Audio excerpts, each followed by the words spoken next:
So in your opinion, what are the principles that build a strong marriage? There are several principles that build a strong marriage, but the first principle is the relationship you have with yourself. It is you as an individual, because what I always say, the relationship you have with yourself is the foundation of the relationships you will have with other people, So if you haven't sorted you, or you don't have a healthy relationship with yourself, there's no way you're going to have a healthy relationship with other people. Other people are not here to complete you. No one is here to heal you. No one is here to, the better half of me. Can it be a better half? Completes me. Yeah. My soulmate. Yeah. Those things are not real. They can be, you really get your soulmate. Okay. A reflection of you. And what you're looking for. And if I am insecure, I'll attract insecurity. If I fear rejection, then that is what I will attract. So the first place to have a good marriage begins with you. Wow. That you need to be at a healthy place. Now, the others are communication, that is very important. And value system.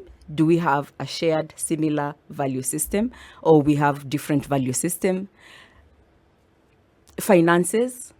What are our core values around finances? Our relationship with honesty. money. Yeah. Honesty and trust also are principles that build a good marriage. How do we resolve our conflict? Because lack of conflict does not mean peace. In marriage, because we are different, we need to also know that we are going to have conflicts here and there. Yeah. How do we resolve our conflicts? And also the society around us, what is the support system that we have? How are we going to nourish and nurture our marriage? So basically the activities that just add into the marriage and make the marriage better. How do we love each other? Do we know how to love each other? Because as much as we all use the same word, I love you, what it means to me, to you, could be totally different. Yes. Do we understand each other's love language, emotional account? We all have a love account. Yes. Are we making good deposits and relevant deposits on these accounts? Because most of us do that when we are dating, but when we get married, we stop making those deposits. Why? Why do we stop? What happens? What causes us to stop? Because now we think we are doing life, We are doing the kids, we are doing bills, we are doing this, Would it be we've gotten familiar? We've gotten familiar, yeah. But also there's the life part of it. And we think we have already gotten it, Oh, we've figured it out. We've figured it out. We got each other. Now let's do life. And now forget let's this. start doing life. So then, what are some of the questions that couples should ask before marriage? Give us the top 5. Okay. Yeah. I would say the first thing is, what does marriage mean for you? You need to know what marriage means for the other person.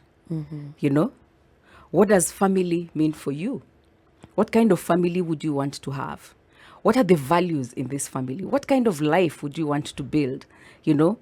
If everything was to work according to what you want, what kind of family would that be? You need to talk about finances. Because as much, at times we think that our number one reason for divorce, what would you think that is? Infidelity. Financial. But it's always finances. It is finances. Yes. Yeah. So we need to have that uncomfortable conversation around finances. Do they have debts? That's a huge one. Yeah. Because many of us never want to declare that. Yes. And it's thinking all sort of debts. All. Yes. Even if it's student loans. Yes. Even if it's those app loans. Yes. money. The branch and Yeah. Even if it's those ones. All loans, right? yes.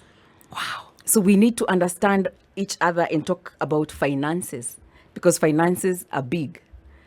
It's the number one reason for divorce. We need to talk about children. How many kids do we want? Remember, today we have women who don't want kids. Yes. Yeah. And that's totally okay, as much as some of us or the society could be judgmental, but it is their right not to have kids. So how many kids do we want? And how are we going to raise them? How are you going to support me when I raise them? Are you also going to do night shifts to change the pampers? Will you give me an allowance? Mama, will you be waiting for me to come from? Because there are women who are given an allowance for giving birth, for doing things. They call it Baby what? mole. No, there's some the women. They're lucky women who are paid for taking care of their children, and it's your child. Why are you being paid? But Appreciation. a token of thanks. I want to find like some khakis waiting for me. When I wake up in the morning. Conflict resolution. Yeah. How are we going to solve our conflicts? Because when we are dating, everything is rosy. We don't think that we will get into conflict, but you're going to get into conflict because, like I said, we are different. So how are we going to resolve our conflict?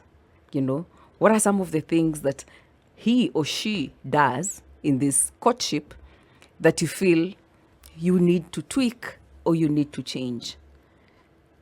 In-laws, what are the boundaries that we need to put in place? Do you wake up one day and you find your sister-in-law has come now, she's going to live with you, your brother-in-law comes in, how are you going to go around that? If at all, in African society, we live with our families, extended families. With our extended families. What are some of the boundaries that you're going to put in place? Yeah. So you need to talk about parenting, you need to talk about the children, and you need to talk about your coupleness. Yeah. What are some of the things that we will be doing to nurture and nourish this relationship? And today we're talking to Coach Jackie, a psychologist and a life coach. And we want to just get from her perspective and from that mirror, from someone else. Yes, she's married, but now we want to get the facts. Msema kweli kutoka kwa psychologist, what makes a marriage. Now, Coach Jackie, I want to ask about how someone who is in a relationship can handle change, and more so unexpected change. And I'm coming from a place where I have seen a lot of women, maybe they're looking for promotions or they've been applying for jobs. Then all of a sudden she gets a job in Addis Ababa. Yeah. And this idea of her relocating doesn't sit well. How would a family handle change? And also with what we were talking about, we had a man whose wife, after 7 years, has decided to change her dressing. That kind of change is bringing a lot of confusion and doubt within the relationship. So how would someone handle change, and more so unexpected change? Okay. First, I need to add to the list of what we talked about, the principles of marriage, or was it questions that are important when you need before you get married? Yeah, please go ahead. One of the most important question to cover is also getting to the same page or an agreement on spirituality. Okay. Yes. Our religions or faith? Yes, our faith. Yeah. Because when we talk spirituality means different things. Yeah, to some people are atheists, they believe in trees, others are believing Yes. So that is a very important factor. How does spirituality play in your life? Both of you need to know what place spirituality takes in your lives. And how is it going to play in our marriage? How is it going to play? What role is spirituality going to play in our family? Because for most of us, we must agree that our spirituality was just taught. We've just taken the religion or the spiritual practices of the family. It was passed on. It was just passed on. Yeah. So it is important for you to talk about it so that you don't have conflicts around it. And matters spirituality are very also sensitive. Yes. If somebody attacks your religion right now, we fight for it, we die for it. Yes. Yeah, so it is one of the other questions that are important to talk about. So I was asking, how do we handle handling change and unexpected change when you're in marriage? Handling change is easier if you are a team. So it depends on the relationship also you have as a couple. Do you have a relationship where you are safe enough to express yourself? You are understood even though you're different. change is the only constant thing in this world. Change is going to come, whether we Yeah. like it or not. Most definitely. It's even coming in August. A new regime in this country. Yeah. Yes. So that sentence is a paradox, but it is true. Change is constant. Yes. So it's going to happen. So the first question is, do you have a safe space for both of you to express yourselves about the change that has happened? In fact, do you have a safe space to even talk about the change that has happened? Okay. Yeah. Instead There are of so talking to many- others. Yes, there are so many women who find out that their husbands were fired months and months later, or even a year. He just can't bring himself to say it. Yeah. Yeah. So do you have a safe space as a couple to come and talk about the change that is happening? Now, after that safe environment that we've created as a couple, are we able to also listen to each other? Though the opinions and the way to go about it could be different, but all of us should be allowed that safe space to give ideas of what you think we should do. How is this going to affect us? Can we dissect and see what are the pros and the cons, if at all that is something that we need to dissect, so that we can discuss for the good of us as a couple, and also in relation to, is it also good for us or the kids, the family as a whole? So you need to have somebody that you can talk to about the change. You need to talk about how that change is going to affect and shift things in the marriage. Let's say like moving to Addis. When your wife has to move to Addis, that brings a lot of changes in the family dynamics. It brings the changes in parenting. It brings the changes in the marriage. It might need you guys to sit down and put systems that will support you, so that if at all she goes to Addis, we can support her, but also we don't lose The functionality of the family is continue. Yeah. And we need to make requests of how we need to be supported if at all we are struggling with the change, or we have to do the change. A wife who is going to Addis can have requests about, how do you want to be supported? How do you want me to support you in this journey? And your husband who is remaining at home also may need to make their requests. How do they want to be supported now that you will not be here 24 hours like you've been to run the house the way you've been running the house? What are the other systems in the society, in our social circles, that can support us in this change that is happening? So basically what you need is team.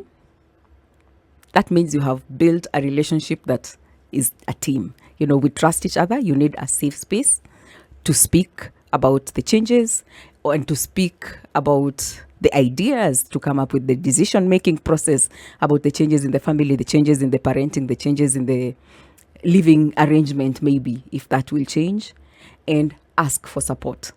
Because instead of asking for support, most of us complain. We don't make our requests. We just complain. Or we say, you're not supporting me. Yeah. Or You we don't just understand me. decide it's on your mark, set, go. Yes. As we were on a previous link, allow me just to ask you that question, and we're arguing with Karigo. That was off break. Yeah. And she was saying, hey, if I'm getting married to you, I don't need to tell you everything. You can roll with the flow. When it comes to matters of change, how best can someone, and I know you talk about speaking about it. What if you're at loggerheads about a particular change? How do we call a stalemate? You can get support from an outsider, because at times we don't listen to each other. We don't hear each other. Yeah. Because I'm So- thinking I need to go. You don't understand me. We need the money. Yeah. So you can have support from an outsider who you trust, Yeah. and who you all respect. Both of you respect.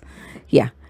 An outsider can come in to help you have this conversation, or you can change the way you converse by listening to each other. Is that why more often than not we are not able to handle and manage disagreements? In Yes. marriage? So how do we? Let's talk about disagreements. Yes, please. What's the trick?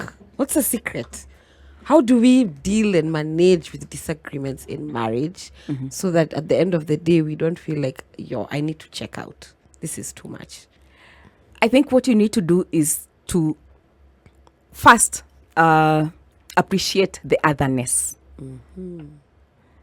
That we are not the same. Appreciating that difference. We are completely wired differently as human beings. And they say, is it women who come from Venus and men? Is acceptance the same as... You've said acceptance, right? No, you've said understanding the otherness. The otherness. That it's different from from me. Is me. that the same as just accepting? No. Okay. It is seeing things from your point. Trying to see things from your lens. Or like from the other person's point of view. Yes. That because uniqueness. believe me, when everybody is speaking, they have thought, there's a process they've gone through, and they believe what they're saying is a fact for them. It's true for them because of how they've processed that information. Yeah. So don't just dismiss the other person like, we uskiagi. Mi hata sijui unasikianga aje, amesikia na digest na what they're saying is what their digestion has come up with. So understand the otherness, that we are different. How do you understand the otherness? What I am saying, even these sentences that we are speaking here, if I have a crowd of 5 people and I ask them, what did you hear me say? I'll have 5 different answers. And they will all be right. There's no wrong answer. No. No. Differently Yes. and processed differently and perceives differently, interprets differently. So one of the things that I always tell even the couples that I work with, you need to borrow, in counseling, one of the things we do is ask you, what did you hear me say? So how did it hit home? And that's when you know what someone is actually thinking about you. Yes.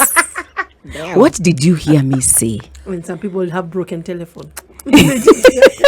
I'm the one paying attention. Then I need to repeat what it. they want to hear. Then I need to repeat it.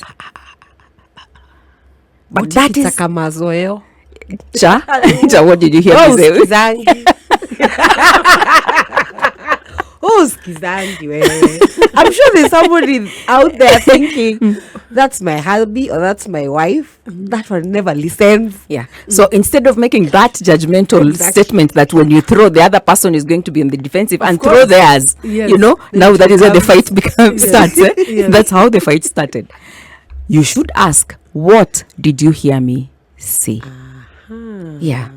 But the way you've said it like right now, I've gotten it, but someone will be like, you think I didn't hear? Or you look intimidating. Or they'll interpret it as, when you think I'm not listening to you. Exactly. I feel like we are losing each other somewhere. Or I get you. I feel like we are losing each other somewhere.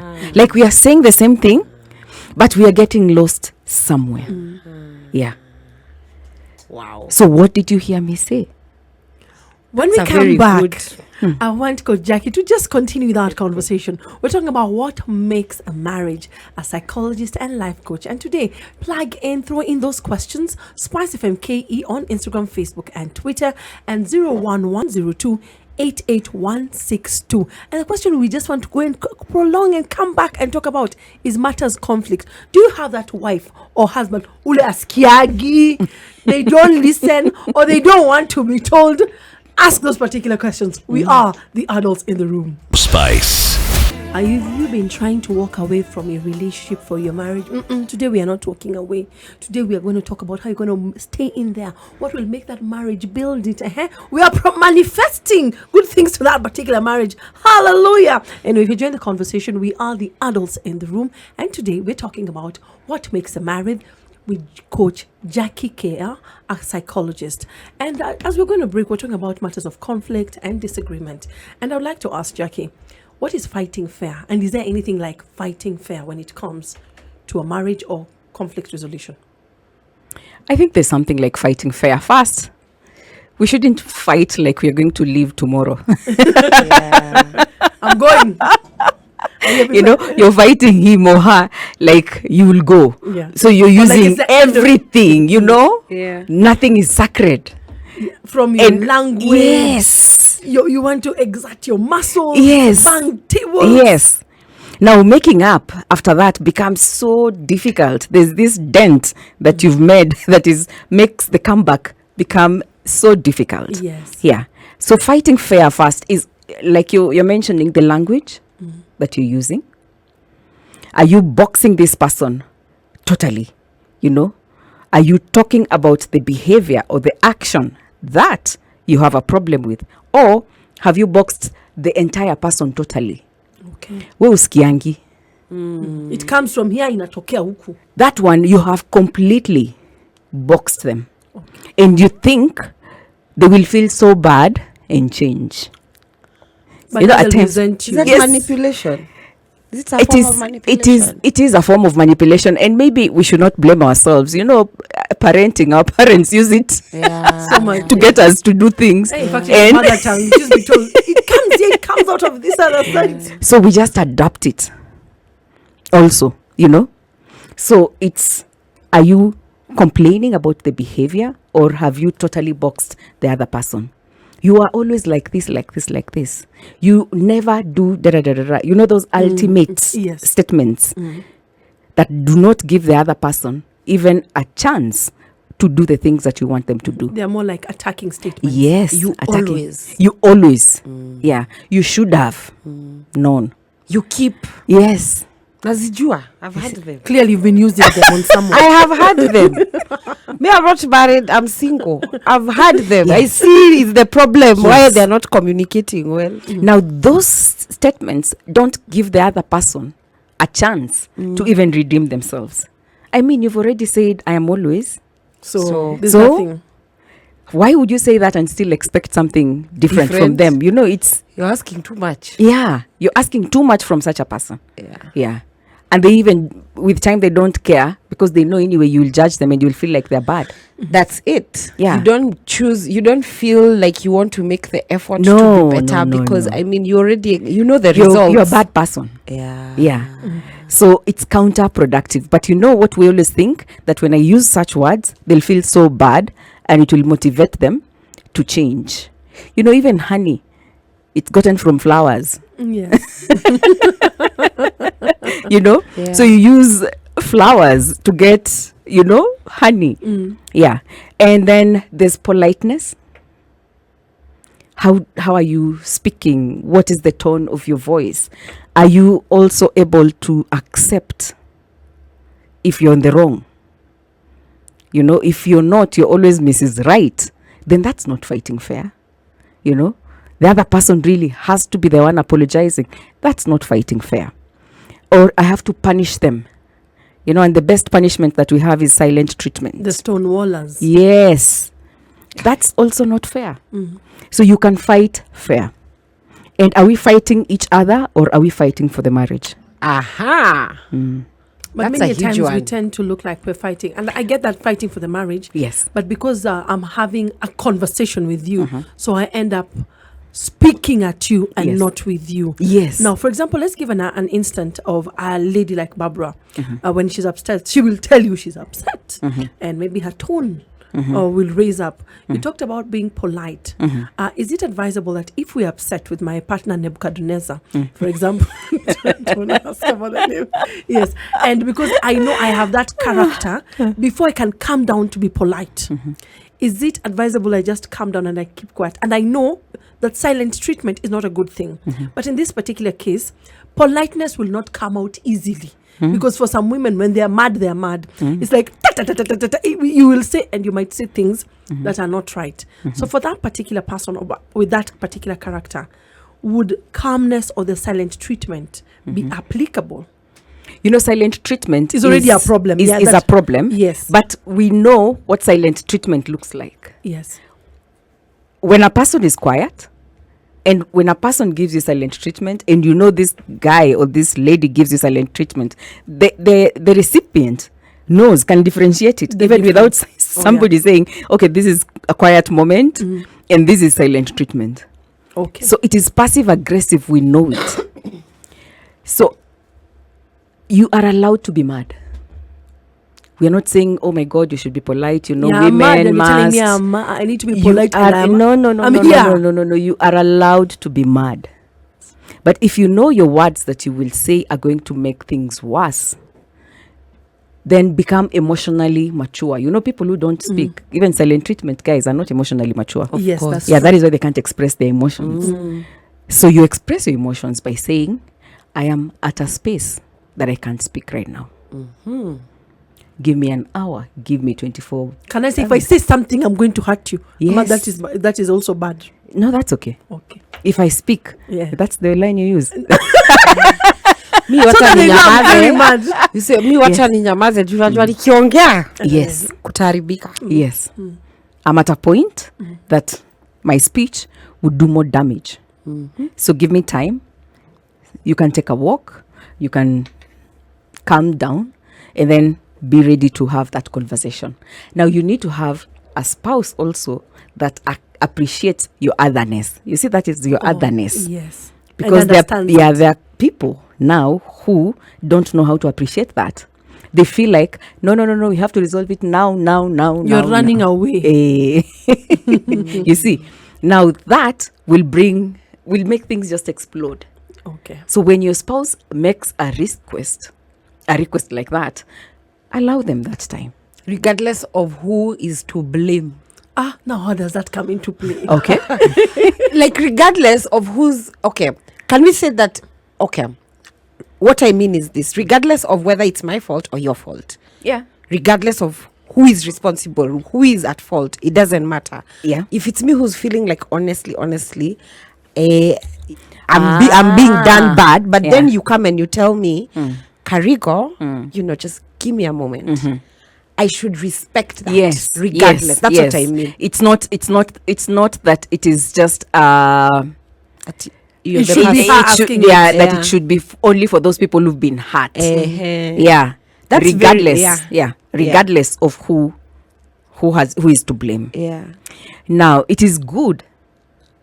The person that has asked for that time, please be the one and be accountable that if you asked for 24 hours, you can say, okay, fine, now I am ready to speak. But some of us say that and still silent. They disappear Stonewall. 3 weeks or 3 days. You don't want to be asked. That's abuse. Okay. When you ask for it and you've been given that time, then make it a point. You asked for 48 hours, come back after 48 hours and say, I think now we are ready to speak. And if that person comes and says, I need another 24 hours. You may need to give them, Because in That all 24 honesty, hours? they're still pissed. you may angry. need to give them that 24 hours. Yeah. Or now you can also say, I might not give you the 24 hours. I need us to speak about this. Is it possible we do it in 12 hours? Okay, marriage. Jesus Christ. It's work. Yeah. But it's not bad work. Okay. Because when it works, It you don't works. feel like you're working. Okay. I like Yeah. that. If you join the conversation, we are the adults in the room, and regardless of your character, regardless of what conflict you're having, remember, you need to fight fair. Whether you've been oppressed or whether you're the one who's been hurt, remember, fighting fair is possible. Spice. So I'm going to combine two questions because I feel like they support each other. What interdependency may look like in a marriage, and at the same time, what are your thoughts on secrecy and privacy in the marriage? Okay. Let me start with secrecy and privacy. Okay. A secret. We have a quote that says we are as sick as our secrets. Yes. A secret is that thing that if somebody finds out about it, you're in trouble. So if you have that secret in your marriage, it means if it comes out in the open in your marriage may end. Or it will bring some conflict. Yes. So it is detrimental to the marriage. And that definitely also allows me to conclude that it is something that is against the marriage. Privacy is just you and your personal time. Privacy does not mean I am up to no good or there's something bad that I'm doing.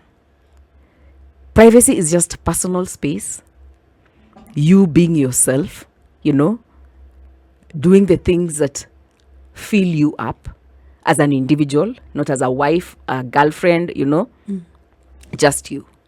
So privacy is okay. But when it becomes a secret, then it means there's something fishy around it. Yeah. So secrecy, our secrets, the way we are saying we are as sick as our secrets. Yeah. It means that the secret has the power to bring conflict or change in your relationship. Now what do you do when you can't say? Why didn't you say? You're supposed to be two people in this marriage. Now the way you put it, I'm like, now what do you do? I can't. Like, seriously, what do I do? You should have said it. Yes. Those are the It'll break things. my marriage. But that's Those why are you the have things to- that you should have said in the beginning of the marriage.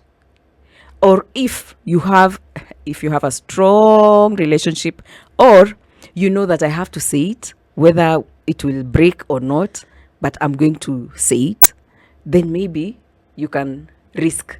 You also know that you're risking. to You say can it. apply her principles of change and expected change. Because there's going to be an expected. That is a risk, because hata we unajua, if you say it, there's a risk that comes with it. So these are conversations that you need to say before you get married. Or Yeah. die with it. Yeah. Or Hey, die with it. Yeah, you die with it. Heri to die with it. Yes. Is there anything wrong with that? Die No, with just it. know that is your weakest link. If it comes out, that's Ooh. it. Yeah. Meaning for the rest of my life. There's a thing that there's some energy that you would have spent on yourself or on your relationship, but there's some effort and energy you have to put in place to hide the secret. That's slavery. That's Yes. slavery, sorry. Yes. And you don't need that in your Because you relationship. are as sick as your secrets. Whew. How does interdependency then look like? Interdependency is the balance between our coupleness and our individualness. That I have a relationship that, yes, part of me is defined by the relationship, not all of me. But I can still be an individual and I can still be myself. I can still pursue my dreams. I can still pursue the things that I want to pursue. I can still speak my voice, So the individualness as a couple, different as we are, Yeah. is complemented when we are together. Now, the opposite of that, there's also codependency in interdependency. Yeah. A bit of codependency, a healthy one. Okay. What is Yes. a healthy one, in your opinion? A healthy means that, it's not totally up to me to make this marriage work. It is, I depend on him also to make the marriage work. We depend on each other's input to make the marriage work. Now, there's the codependency that we always say you don't need to be in a codependent relationship. Yes. When your entire life is defined by your spouse, Wow. you have lost who you are. Yeah. You don't have friends of your own. You have picked up their friends. You don't make your own decisions. You have to make decisions that are agreeable to them. You can't even You make consult on yeah everything. And that means anything. your individualness is lost. And you find that when that relationship is threatened, when your spouse is mad, you are also disappointed. Akikuja nyumbani amekasirika, pia wewe umekasirika. See if I'm carrying his heart. Because you are. True. By the way. Because you are. His feelings define you. When he's happy, we are happy. You have lost totally yourself for the relationship. Now that is now unhealthy. Codependency. Yeah, codependency. And there's also the other aspect of there's this person who is in control of everything. Now that is almost abusive. You don't matter. You become one of his children. Yes. Or one of her children. Yes. So there's no interdependency because you are at this level and they're at this level, and you have lost your voice. You have lost your decision-making capacity. I mean, you can't do anything for yourself. They're in control of everything. Then also that means that there's no interdependency. Now that is abusive. So we should strive to still have our individualness. Remember, it is your individualness that made you a couple, you know? Yeah. So you can't lose your individualness just because you've become Mrs. somebody or Mr. somebody's husband. Yeah. Good evening, everybody. How you doing? Spice FM.